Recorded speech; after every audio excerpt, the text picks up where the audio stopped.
যে পছন্দের এই সুস্বাদু খাবারটি তৈরি করা যায়, তাহলে ভিডিওটা সম্পূর্ণ দেখুন। এক টুকরো মাংস নিয়ে কাঁটা চামচ দিয়ে কচা দিন, যাতে সম্পূর্ণ মশলা মাংসের ভিতরে ঢুকে যায়। তারপর এক টুকরো মাংসটাকে আপনাকে 2 টুকরো করে নিতে হবে।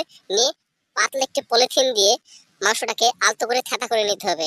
নেওয়ার পর জায়গাটিকে পরিষ্কার করে ফেলুন। হ্যাঁ বন্ধুরা, জায়গাটিকে পরিষ্কার করে ফেলুন। তারপর নিতে হবে আপনাকে প্রয়োজন মতো পাউরুটি।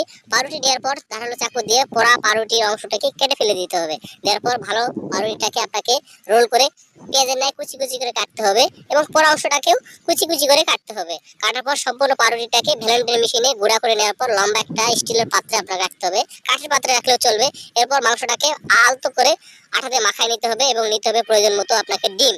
ডিম নেওয়ার পর ডিমের অংশটুকে আপনাকে গুলিয়ে ফেলতে হবে। নেওয়ার পর মাংসটাকে ডিম এবং পাউরুটির উপরে আলতো করে প্রলেপ দিতে হবে। দেওয়ার পর ভাজতে হবে গরম কষকষা তেলে।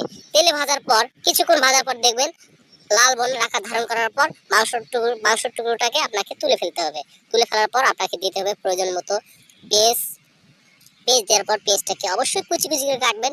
কাটার পর আপনাকে দিতে হবে রসুন। রসুনটাকে আপনি পেঁয়াজের ন্যায় কুচি কুচি করে কাটবেন।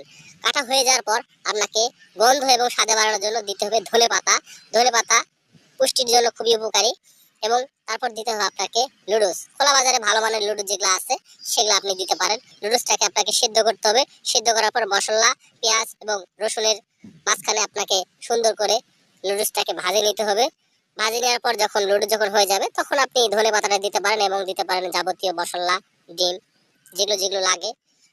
হয়ে যাওয়ার পর আপনার মাংসটাকে তুলে নিতে হবে। নেওয়ার পর ডিম এবং সস, যাবতীয় যে জিনিসগুলো আছে আপনার বাসায়, যেগুলো ঘরোয়া পদ্ধতিতে যেগুলো আপনি ব্যবহার করে থাকেন স্বাদে বাড়ানোর জন্য, সেটি আপনি করতে পারেন। এরপর ধারালো চাকু দিয়ে মাংস এবং নুডলসের মাঝখানে রেখে এইভাবে কাটতে পারেন। এটি আপনি মেহমানদারিও করতে পারেন অথবা বাসায় খেতে পারেন। অবশ্যই ভিডিওটা ভালো লাগলে লাইক, কমেন্ট, সাবস্ক্রাইব অবশ্যই